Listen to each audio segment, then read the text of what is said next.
রাস্তা ভালো আছে না, একটা বিট আছে তো, বিট যদি থেপায় তোরাও থেপাই। ওই যে এর আগেও আসছিলাম মনে হয় তোমার এই বাসের গাড়ি ওদিকে যাইছে না, পাওয়া যায় না। হ্যাঁ আমরা জানি এটা। কেন জানো, 10 ঘন্টা দিয়ে ওই পাকে এই লাইনে একটু কম আর কি মানুষ। আমার এদিকের লোক যায় সব বাংলাদেশ ব্যাংক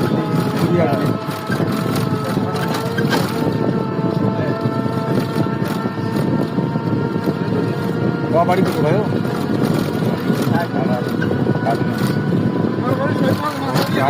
আপনার বাসা কোথায়? কালীগঞ্জ। কালীগঞ্জটা কোথায়? আর শোনো, কথা হলো ভাড়া কিন্তু ঠিক কাউন্ট দেওয়া 25 টাকা দেয় বাংলাদেশ ব্যাংক। হ্যাঁ, প্রতিদিন নয়, এই ওরা সামলা দিয়ে নিয়ে যান না, এই ময়নাগুড়ি দিয়ে দেয়, ময়না দিয়ে আমরা সামনে ঢুকবো। হ্যাঁ। চলো